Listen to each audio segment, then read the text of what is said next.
He has nothing to do with the Hulk, and he's the king of space. We're talking about Teddy Altman, aka Dorrek VIII, aka Emperor Hulkling. Hi, I'm Nando, and in this series, I take a character from Marvel Comics, I talk about their history, their power set, their personality, and I give you some reading recommendations. And this is all because this week, this character is being introduced into the collectible card game, Marvel Snap. But most of this video is just me talking about the character. And Teddy Hulkling, he is our last Young Avenger. He is not the last Young Avenger that is added to Marvel Snap so far.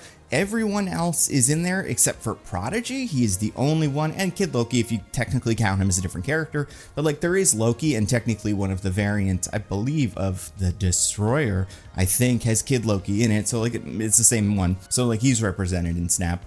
And then everybody from both versions of the other teams, except for the Vision that is kind of Iron Lad, is in here. I get it. I understand why Iron Lad gets put in this and Prodigy doesn't. But like just in my experience, Iron Lad is such an inconsequential character who was kind of brought into Snap because of the Kang situation in Marvel Studios at the time. Like this is back when Ant-Man and the Wasp was happening. It was like, oh, we need a Kang. He's a Kang guy, so he's gonna be huge in like 2 or 3 years. Whereas Prodigy, ever since like the Academy X era, has very steadily been around different Marvel Comics teams, groups. Like he was in the Young Avengers, he was on X Factor, he was obviously in Academy X, and like I think he is the far more consequential character. I'm sure Prodigy will come up eventually. I do think they should do an Academy X season because there are a lot of characters there. But okay, so Teddy's the last one. I'm gonna go chronologically through his backstory, but I'll kind of give you a sense for where it all showed up historically, because like most of the rest of these guys, Teddy first appeared in Young Avengers 1 in 2005. This is when most of the Young Avengers were introduced for the first time, and it was, you know, a story where they all tried to fit in as Avengers. It didn't quite work. They became friends, dealt with Kang, brought in a couple of other characters like Stature and Kate Bishop Hawkeye, and then they had to deal with the Teddy thing. But so that's where we in our world first met Teddy, aka Hulkling. Now, right off the bat, this is something that is very clear about the character. He is not related to the Hulk. When the first group of Young Avengers was created, they were all created with the conceit that they were kind of junior versions of existing Avengers. So Iron Man got Iron Lad, Captain America got Patriot. And those two like made more or less sense, and that was what those characters were kind of trying to emulate. Iron Lad was, I guess, Kang, but it was a technology thing, and Patriot was related to Isaiah Bradley, who was, you know, a Captain America from the Red, White, and Black story.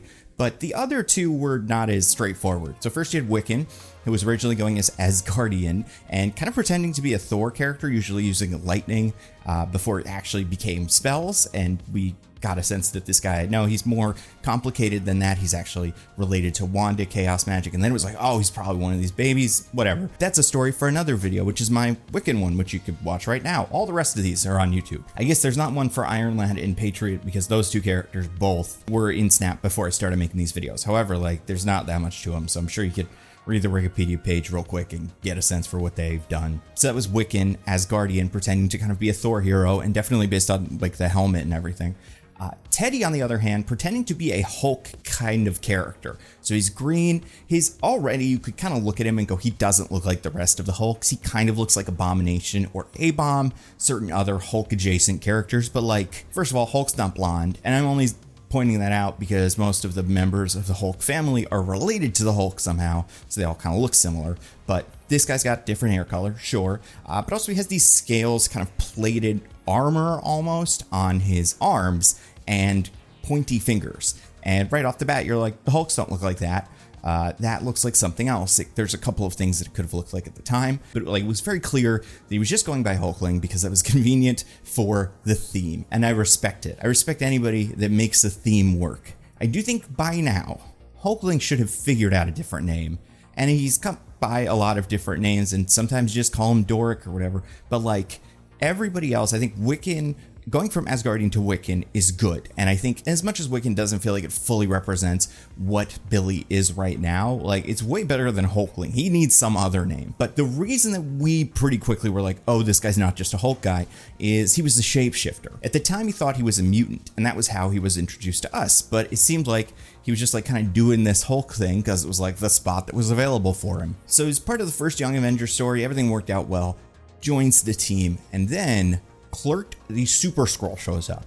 So this is, I would say, I'm gonna do 3 important issues for each character. I've started doing this and putting them on screen. Here is the first one. This is Young Avengers 9. It's written by Alan Heinberg with art by Jim Chung, Dave Meekus, John Dell, Justin Ponzer, and VC's Corey Petit. And this is the story when the Super-Skrull shows up out of nowhere and is like, that kid is part of something very complicated. He has no idea what it is. This is the second half of this first volume, because it is a relatively short, I don't know, there's like 12 issues in the first volume of the Young Avengers, and then I would say maybe another 12 or 18 in the second volume, and that's it. But there's other stories like Gwenpool, where you go, oh, how many issues was that? And it's like 25 or something. So it's like, there are almost as many Gwenpool comic issues as there are Young Avengers comics. Now, to be fair, they have been in other books, and Children's Crusade is technically an Avengers book, but this is all just to say that, like, you could read these in an afternoon and get the whole Young Avengers intro. But the last couple books are about Super-Skrull kidnapping Teddy. Now, why does Super-Skrull care about Teddy? Well, Super-Skrull is like, you're a Skrull. And Teddy says, no, I'm not. I'm a mutant. Like, it's different, you know, it's similar. I can see how you would be confused, but I'm a shapeshifter, so that's the difference. But Super-Skrull doesn't take no for an answer. The kids are able to get Super-Skrull away from them. They go back home where Teddy's mom is. And Teddy's mom, as far as we knew, normal human. The Super-Skrull shows up though, and she starts saying some stuff and pulls out an alien gun and tries to shoot the Super-Skrull, and then Super-Skrull kills her. So I would say this is a very formative moment in Teddy's life, and this is the first moment where things really began to change for him. And the first moment where he became the main character of these stories, because honestly, like, these were Iron Lad stories for a while. He was the main character. I would say Wiccan got a lot of focus, and then it becomes about Hulkling. So there's a big fight because Super-Skrull's basically like, you're important. You are a Kree and a Skrull hybrid. Now, for people that aren't super familiar, and we don't need to go into all of the history, but basically there are 2 alien races. One is the Kree. They're the ones that, like, the original Captain Mar-vell was part of. Ronan the Accuser, sometimes they're blue, sometimes they have other skin tones. That part doesn't matter. They're fine. Well, they're bad. They're an empire where they go out and conquer. They have the Accusers, and they have a lot of technology. And then there were the Skrull. They are this race of shape-shifting aliens, and in the comics they're way more of an empire than they are in the Marvel Cinematic Universe, where they're a bunch of kind of desperate colonies who don't really know what's going on because of all these big things that have happened destroying their planets. Now in the comics they do have a Skrull empire that is destroyed when Galactus eats their homeworld, Skrullos, I believe. But still, like, they're more of a force. So there's this constant fight going on in space for most of Marvel comics where the Kree and the Skrull are fighting. So there's times when the Avengers have dealt with that, there's times when Captain Mar-vell and some of the other space heroes have dealt with that. And in this story we learn, oh, there are some people that are Kree and Skrull hybrids, and that shouldn't be because of how much these people are always at war. And also, like, that character could be some sort of maybe important figurehead. They're interesting, and Teddy is one of these people. We'll learn eventually that they are all named Dorrek, because this is just the thing, so D-O-R-E-K, and he is the 8th Dorrek. But it's not like reincarnated, it's just like he's the 8th person that this has happened to. Like the 8th child of a Kree and a Skrull. And the woman who was killed was actually Teddy's caretaker. She wasn't his mom. What we'll learn is that when Skrullos was destroyed by Galactus, all the Skrulls were like, we're so screwed, this is all over. And the Queen of Skrulls told her mom, like, hey, by the way, you remember when I had that affair with Captain Mar-vell, the Mar-vell, the space Kree hero guy who has been dead in the comics for a while?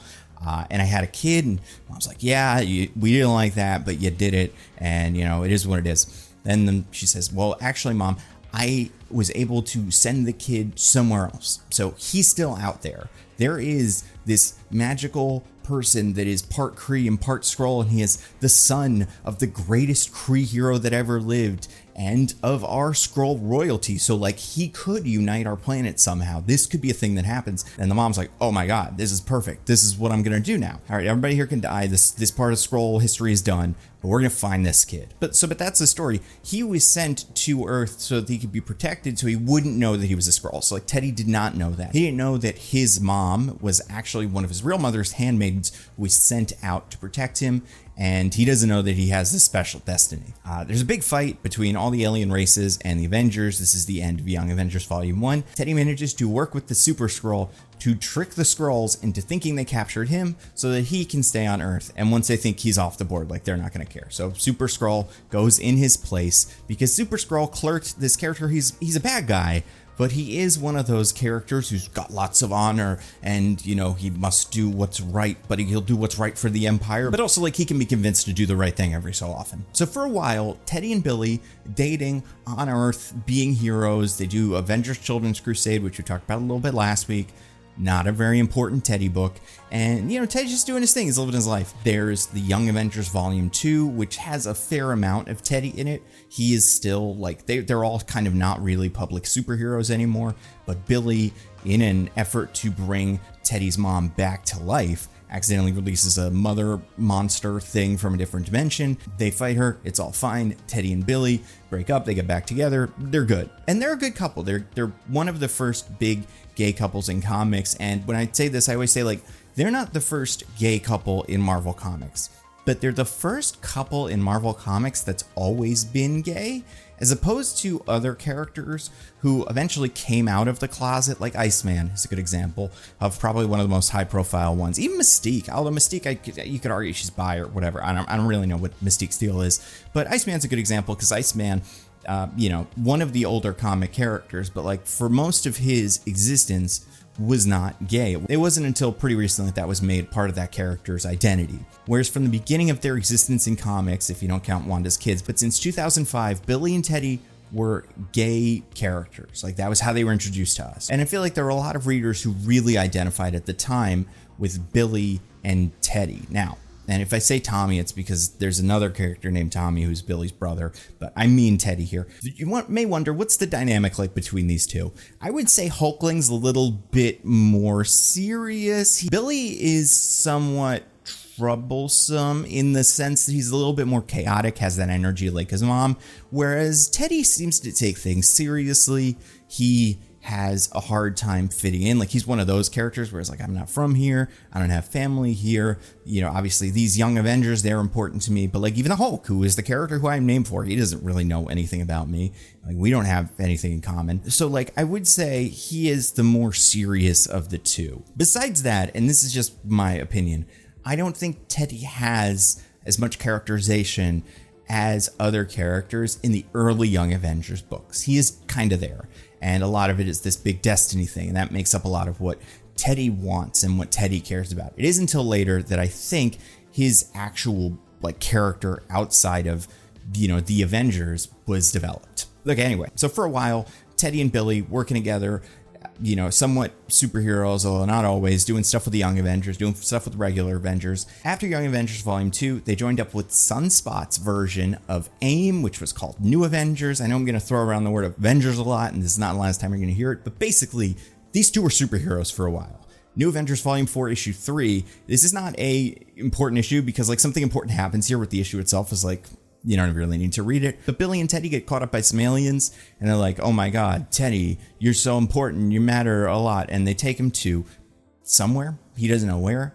And they're like, if you go to that place and retrieve the item, you will take the quest of leadership and you can become the important. And then Teddy's like, oh yeah, no, I just got it. Well, is this important? And he's got what is called Excelsior, the Twilight Sword of the universe, which, and Billy says this, basically makes Hulkling the king of the universe. This is an Excalibur situation where like only a, you know, half Skrull, half Kree will be able to wield this thing. It's a magical sword, kind of like the Soul Sword, Ilyana's Soul Sword, which is to say like it's a very powerful sword. He can kind of send it places, so there's that, but also you can cut through people and things without killing them, but that will like cleanse them of magic and mind control and stuff like that. So these aliens are like, Teddy, you should be our king. And Teddy's like, I don't know, man, this seems like a lot, but you know, we'll see what happens. But eventually different members of the Kree and the Skrull like keep seeking Teddy out, and Teddy's like, I guess I have to be king of these guys, because if I am, I can just end this war. I can be like, stop fighting each other, we're cool. I will be this figurehead, you know, where I am clearly, they think I'm very important and I don't need to be in charge of all of these people. But if I just say, stop fighting each other, so many lives will be saved and the universe will be so less chaotic. I should do that. And it's basically like my duty. And he never knew his dad, obviously never knew his mom either, but like his dad was a superhero on Earth, but he always heard such great things about Captain Mar-vell that like, this is a good way to live up to his legacy. So Teddy does eventually take his seat on the throne of the Kree-Skrull Empire and unites everything. It's really good. This is where he is called Emperor Hulkling, or Emperor Dorrek VIII. This is like how we would address that character now, I think. I feel like, yeah, we gotta find a new name for this guy. I don't know what it will be, but they gotta come up with a better one. Because Dorrek's boring. Sounds like Dork. I don't like that, but okay. So Teddy is in charge of the Kree and the Skrull, and this alliance that includes like the Super Skrull work for him now, the Kree accusers work for him now, although it's not the ones you're familiar with, but like people with hammers, and he's got all of these ships. And the people that have been fighting these wars for a while, like there's this race of vegetable men that are a big problem. We need to go to the moon of Earth, which just happens to be where they're living now, and kill them because they are planning some stuff that is bad. Very, very bad. And they explain this all to Teddy, and Teddy's like, yeah, know what? I'm in. You sold me. So they go to the moon, they find these guys, the Kotati. They're this race of vegetable people. One of them is kind of the swordsman, who is a character who used to be an Avenger. And we learned that there is a main Kotati guy, and I'm not sure if I'm pronouncing this wrong, but it's one of those words that I've only ever read. And his name is Koi. And he manages to convince the Avengers. He's like, listen, I am the son of one of the Avengers. I'm actually the son of two Avengers because Mantis is my mom, the Celestial Madonna, like this really important figure.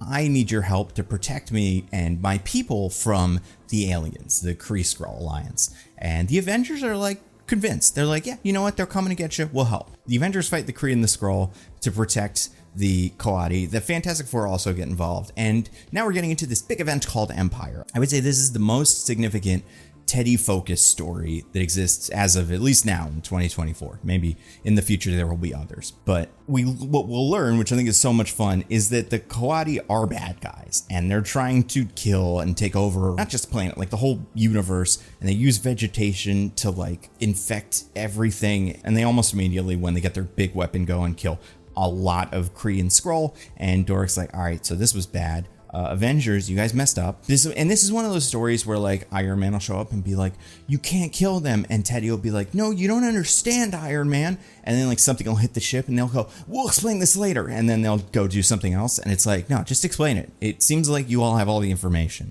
and you should try. And this story of Teddy taking up the mantle of Emperor Hulkling is told in what I would say is the second important issue for Teddy. This is Lords of Empyre, Emperor Hulkling. It's written by Chip Zdarsky and Anthony Oliveira, with art by Manuel Garcia, Cam Smith, Triona Farrell, and TC's Travis Lanham. So this is a really good standalone issue to understand how Teddy goes from being a young Avenger to being the King of Space. I'm not going to spoil everything that happens in the Empyre arc because it's pretty short. It's like 6 issues. When these events come up, and this happens all the time, there will be one book that's like Empyre, but then there will be like 30 spin-off books that are like Empyre, Spider-Man, Empyre, Blade. And it's like, I'm not going to read all of them. I'm not going to get the full picture of this. Like, I do tend to stay away from these big events unless I really like them, like Judgment Day, which I think was excellent, and like almost all of the spin-off comics from that were really good. I've heard equally good things about Blood Hunt, and I've read some of that. But with this one, I had never read it, so I always wonder, it's like, if I don't read all of the supplementary comics, will I understand the through line of just the main Empyre comics? And I would say that you do. Every so often, a character will be like, where's Thor? He's off doing something. And it's like, that's definitely in a comic, and it seems important, but also, like, I don't know. You guys gotta be cool with the fact that you're not gonna know every single thing that happens. So I'm not gonna spoil Empyre. I'm not gonna tell you everything that happens. But we do learn a lot more about Teddy's backstory in Empyre 5. And that is, I will say, the last very important issue for Teddy. It's written by Al Ewing and Dan Slott, with art by Valerio Scitti, Marcy Garcia, and VC's Joe Caramagna. And the really important thing that happens in this issue is that we find out that right before Hulkling went to space, right before he decided to actually take up this mantle of King of Space, him and Wiccan got married, and they just went to Vegas and they were like, listen, we got to do something. I want to get married to you. And they really have been, besides, you know, a couple of rocky bits in Young Avengers 2, like been a very stable couple. So they've been together for a while, and they secretly got married, which does help because like Wiccan will say, like, magic is all just metaphor. It's like writing, you know, that's what we're dealing with right here. So like, I have this strong bond with Teddy, and that means I can just find him and I can help him. And he becomes very helpful in the end of the Empyre story. I will say, as far as we know right now, I think Teddy is still the king of the Kree-Skrull Empire. He has a much bigger wedding with Billy, and they are a couple, and Billy seems like he's more of a terrestrial character, whereas Teddy is out doing space stuff, but Billy can teleport. He's got all kinds of magic, so that's not a problem. They're not the first gay marriage in Marvel Comics, I don't think. I think that was North Star. I'm pretty sure that was North Star, but they're definitely one of the higher profile ones, and they're like one of the first ones where everybody was just like, this is gonna happen eventually, right? Like, let's do this. As opposed to like, people get, you get used to these wedding issues where it's like, all right, I guess Iron Man's marrying Emma Frost. I'm sure this will last for a week. And even like ones with like Mystique and Destiny. I know people are excited about it. I like Mystique a lot. I like Destiny a lot. I will never understand why all the Avengers are going to their wedding. They have done so much bad shit. I am totally with Enol. I am like, you could get married and the bad guys could come and maybe some of the X-Men that are your friends, but like, I don't know. Well, all I'm saying is there's this thing where like, I do think sometimes Marvel will throw a wedding issue out there so that it sells. Like, these are books that sell because they seem important. I think the Iron Man and Emma Frost is a very good example of this. And I'm a sucker. I have them. So, who am I to judge? But I don't think this was that. This was not a publicity stunt kind of thing. This was like an actual couple that people really, really wanted to see get married. So they did. I would say as a king, Teddy is very Captain America-y. He doesn't make sacrifices. He won't sacrifice the life of one person to save a bunch of people. Like, he'll always try a slightly more dangerous thing if it means there's an option where everybody gets to live. He's fine with sacrificing like himself, but he's very principled in a way that I think is something that the Kree and the Skrulls haven't really dealt with before. And in a really simple kind of Marvel superhero-y way, as opposed to like evil space empire way. And they have principles, but their principles are just like kill the Skrulls and protect the Kree.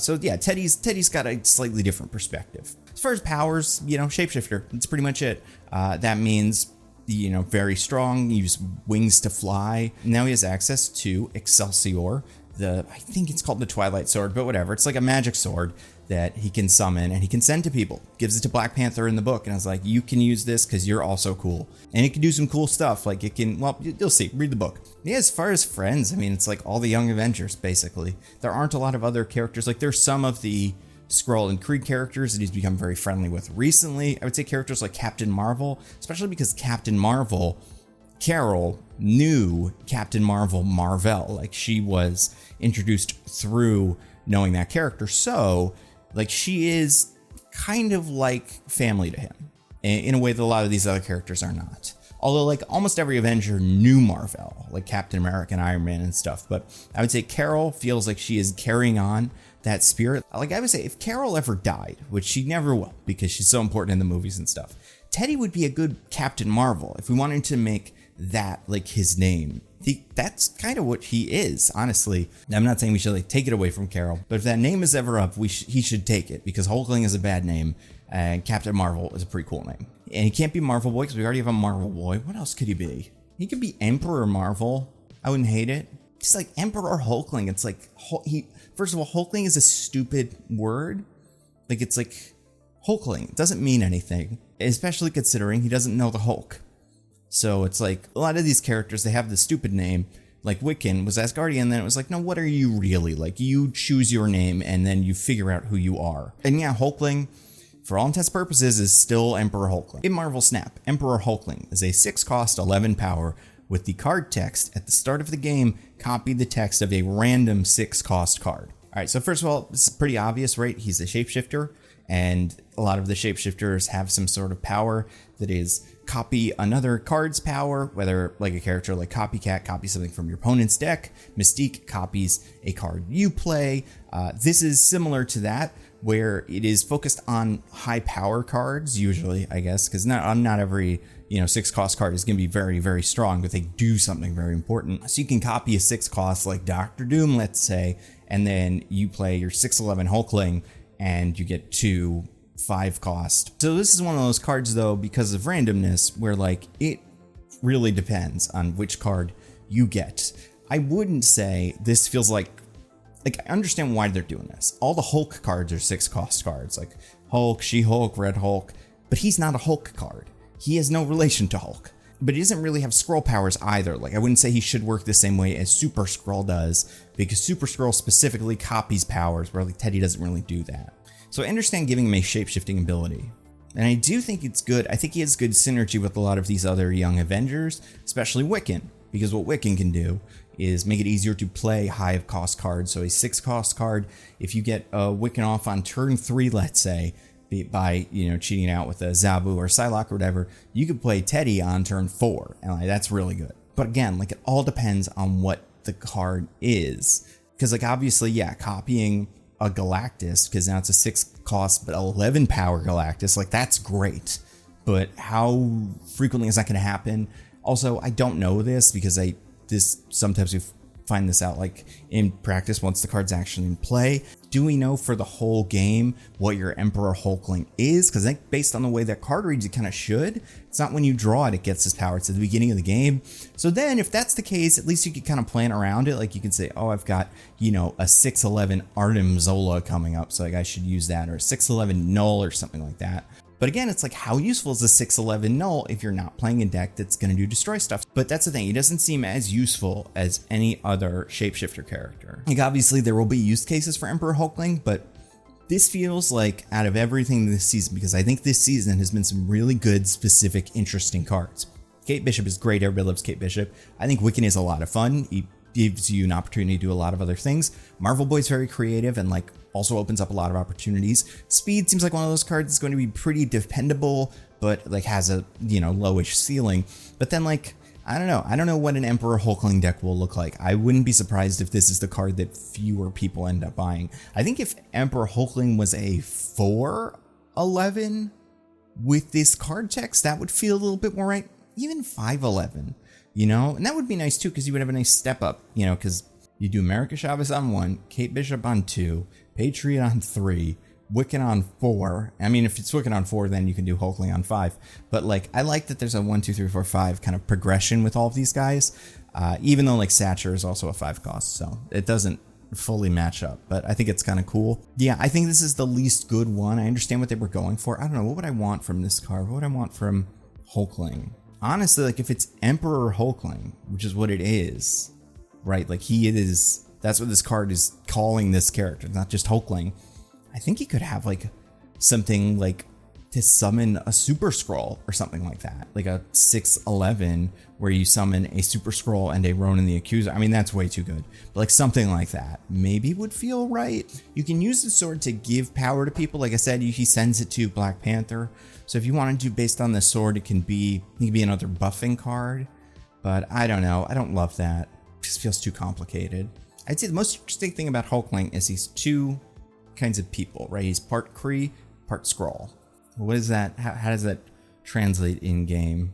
Because we don't have Mar-vell in Snap. We have Carol. He could be like a better Carol. You know what he could be? This would be interesting. Okay, he could be an opposite Carol, where it's like if you have a 2 cost, it would have to be like a specific kind of card, like a 2 cost card. At the end of the game, that 2 cost card can come to that location, kind of like Captain Mar-vell's able to. I don't know, like summoning reinforcements. That's very Teddy, because like we are running out of copying ability cards. I mean, like there is like a copy your opponent's hand, but that's not what he does though. Teddy, like sometimes he'll pretend to be another person, but like that's not his game. Yeah, I don't know. I think Teddy's a tricky one, but I think this one is okay, but I don't think this card's gonna have a huge impact on the meta. I will say, because I forgot to do this last week, the base art for Hulkling is fine. The Ryan Kincaid, Eduardo Mello, I think it's okay.